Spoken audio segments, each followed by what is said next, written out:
Ladies and gentlemen of YouTube, welcome back. This is Mike with Useful Garage.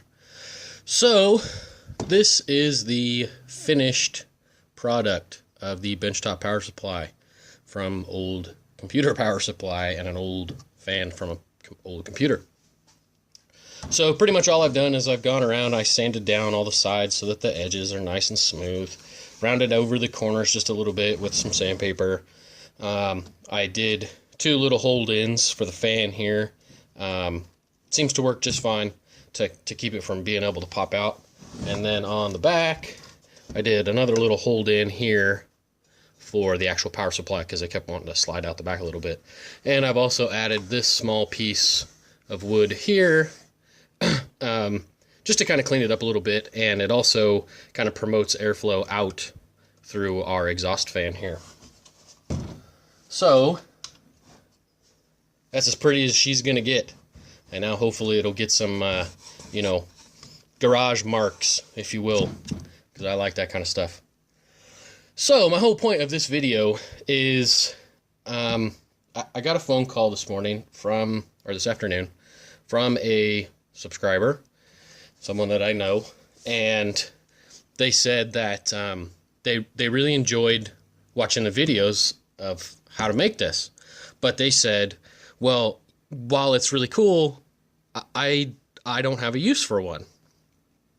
Well, maybe you do, maybe you don't, but I came up with a couple of ideas. I tinkered for a little bit, and I got something that I think may be really useful, depending on what kind of stuff you like to do outside of your garage. So, I'm sure if you're anything like me, you've got one of these doodads laying around. A multi-socket, car socket adapter deal. So, what I've done with this one is I opened this one, and you don't have to do it this way. You can do it any number of different ways. You could even do it with one of the uncorded ones of these. I had one sitting here somewhere. Oh, right here. One like this. You could even do it with one of these little guys. You could even do a single socket if you wanted to. More so if you don't have any of these laying around and you want to do this. At Walmart, they sell them, and Amazon sells them. It's just a little universal. They're usually for like a boat, 12-volt socket that's got wires coming out of it, just like this. Now I fabric cobbled this one up from one I had laying around because I wanted more than one socket. So all I've done here is I opened this all up. It had here's what was in it. Was all this crap. Well, it had a USB thing on it, which I don't really need. So I took all that out, and direct to the actual socket parts in here, this bottom plate way down in the bottom, and the outer rings. The outer rings are your negative, the bottom plate is your positive.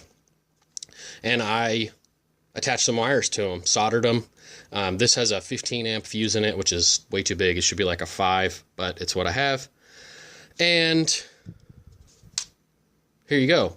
Now you've got power sockets in your house. You go, well, I got those in my car. That's great. Well, let's say, for instance, you're going to go fishing, and you want to mark where you've caught your fish. So you take your Garmin, or TomTom, whatever, GPS with you, and because they're actually fairly accurate at marking latitude and longitude. So your boat, say your boat doesn't have a 12-volt socket, you're not going to take this thing with you. And you want to pack everything up in your bag before you go so that it's all ready to rock. Well, you can take this, fire it up, and you can charge your GPS before you leave the house. You can put it in your bag, and it's ready to go. You don't have to worry about plugging it in the car on the way there, and forgetting it in the car, or whatever. It's already in your gear, ready to go. In your tackle box in this example, ready to go. And, when you catch a fish, you can go, boop, okay, well, this is where I caught a fish at. So, there's so much stuff that plugs into these, it's ridiculous. So, and they do make straight, AC to power socket adapters. Most of them are really low amperage, though. They're usually less than an amp, which, is enough to charge one thing, maybe two, really slowly, So there's lots of different uses. Another use for this too is like if you have a 12 volt powered cooler, like an Igloo, or I believe Coleman makes some, cooler that you plug into your cigarette lighter. Well, those things are great. They work really well. Problem is that you kind of need to pre-cool them. Well, here you go. They come with 12 volt cigarette, 12 volt cigarette lighter, 12 volt socket adapters. You could hook this up, plug your ice chest into it, your cooler, and pre-cool it before you take off. And then it's not going to be running all the time to stay cool. It helps quite a bit. I actually have one of those, and I've used these before to do that. You don't have to go and plug it into your car and yada, yada, yada, all this other stuff. So there's all kinds of different things that you could do with a power supply like this. The most common or beneficial, I suppose, probably to the average person, the way that I've set this up is going to be your 12 volt, your normal ground, and your 12 volt positive. Your 3.3 and your 5. I'm going to tinker around with those and see if I can find some more uses for them, because as of right now, I can't really think of anything. I know USB stuff, direct is 5 volt, like for your cell phone charger, and so I'm going to see if maybe I can come up with something like this, but just USBs for charging multiple USB devices at the same time. I don't know. I'm going to play around with it, see how it goes. So, that's it. Think outside the box. Literally in this case, I suppose. Don't be afraid to make little adapters and stuff to do different things with this that you may not be able to do otherwise. So, and remember, on our 12 volt on this, we've got, if I remember right, like 24 amps. So you should be able to pretty easily, especially with the way I've done this with much bigger wire, you should be able to plug in, 5, 10 amps. I mean, that may be pushing it, but you should be able to plug in a pretty significant amount of power into this, and not have to worry about it.